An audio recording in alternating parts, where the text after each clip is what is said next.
Hi, welcome. On this video, this will be part one of my series on tracking through drive, understanding the various dynamics involved when it comes to unleashing the full potential of your police service dog without trade-offs. And therefore, you can have both speed and focus and be able to really take the lead when it comes to having an outstanding police service dog.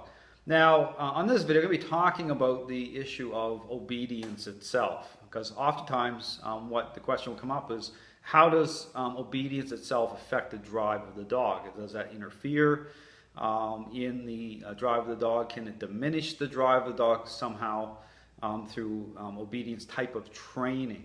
Now, here's the thing to understand. All dogs are relational animals, so therefore, it's all about understanding how we connect at that level, and understanding that the process of training itself really is about goes beyond just a certain specific process.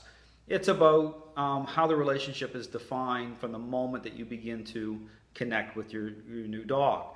And so even this is where, again, with police departments that have puppy rearing programs, it's very important to understand how this sets up through the different personality types who are actually with that dog from a puppy stage up through, just how important it is to begin to connect properly, to begin to meet a dog's relational needs, understand how these dynamics, how they come together when it comes to getting a dog's focus, and those drive levels start to really get those out of the dog, or start to really unleash those drive levels within the right roles, before a more of a formal training process specific to certain tasks. So right from the very beginning, you want to make sure that the people involved with the dog are beginning to, again, interact in ways that are going to be specific to helping bring the dog into a follower role. So, but going back into the whole thing about obedience, this is, again, one of the misconceptions about, there's a lot of, sometimes there's going to be a lot of questions about, whether or not that's going to impact somehow the drive of the dog. And the answer is, more often than not, absolutely not. It's just understanding it's a relational process, understanding that, when you look at, training itself, again, I make the distinction between, dog training being a relational changing process versus a learning-based exercise. Because, again, it's all understanding these issues about the motives of the dog, these control issues. Once people start experiencing problems, it means that the motives of the dog have already started to go sideways, which means that there's a human problem in the relationship. It means that things are starting to become misaligned.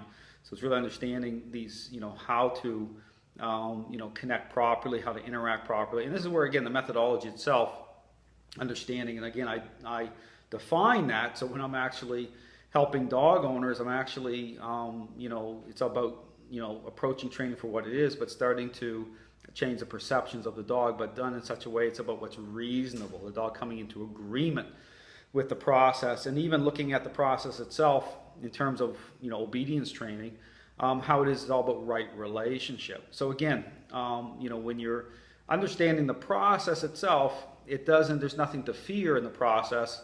It's merely understanding about, how dogs connect at that level, and making sure that they're in a follower state, and defining what that means through how you're interacting, how you're using leashes, how you're using certain, based on certain positions, but going through beyond just the positions, understanding the mind of the dog, how that all sets up through the picture of change.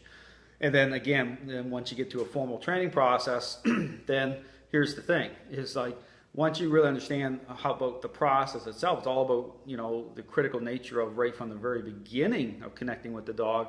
Once a dog enters a formal training process, it could be a police K-9, program that encompasses, say, 3 or 4 months of very intensive training involving tracking, drug detection, or whatever the task specific thing is that's going on. It could be multitask type of things going on.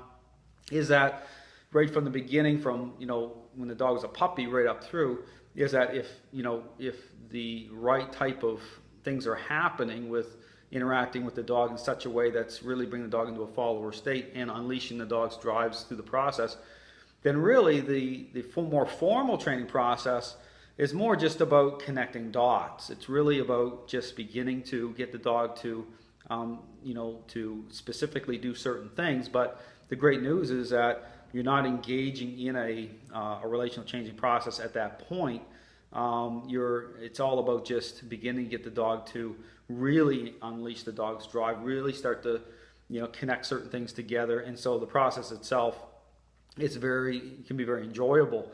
But however, the problem is if the dog is not in right relationship, and when the dog starts, the motors of the dog start going sideways, especially some of these high drive dogs, and then you're dealing with some control issues. And then when you engage in a more formal process, at a certain period of time, when you define that, you say, okay, now we're going to bring the dog into a formal 3-month training program with another handler. So the dog's moving from the puppy rearing program perhaps into switching to another handler. Then you can have major problems, because then you have control issues, and what's happening is you're actually doing two things at the same time, not realizing that the dog's in need of relational change.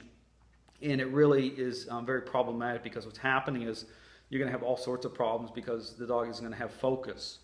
The dog is going to, the motor is going to be sideways, and you're trying to basically, get the dog to do certain things. It's going to be a very frustrating experience. And a lot of times what happens is a lot of dogs get washed out because of it, because they start to identify, well, there's a temperament problem with the dog. Well, in reality, it's a relational changing issue. It can be overcome. And that's the good news, is once you understand exactly how things, the sequencing of things, you get to a certain point and you have problems, and it's a matter of just kind of looking at that, saying, okay, well, we have to really focus more on with the handler, making sure that we're going to identify the process more as a relational changing one, and then we'll go into the more formalized training once we get that the handler into the right relationship, okay, through a certain methodology, and then start to really focus in on the more formal process itself. So that's an important point. So anyway, just something to think about in this video is understanding the relational aspect, that there's nothing to fear about the obedience part of things when it's done right, when you understand what obedience represents as a relational changing process. And then when you get into the formalized part of training itself with the task specific areas, then it can be a very smooth and transitional process, and it can go very, very well, and everything can go just fine. But by understanding too, if there are issues, oftentimes it's not to do with the temperament of the dog that way. It's the fact of the handler not being in right relationship, and that may have started a long time ago, right from the puppy stage up through, if certain things weren't happening that need to happen to bring the dog into a follower role. So anyway, that's part one. Just want to go through the process a little bit. On part two and part three, we'll be going into more of the various dynamics of the process itself, even how to take a dog, no matter where they're at in the training process, and be able to tap into this concept called tracking through drive. So thanks for watching.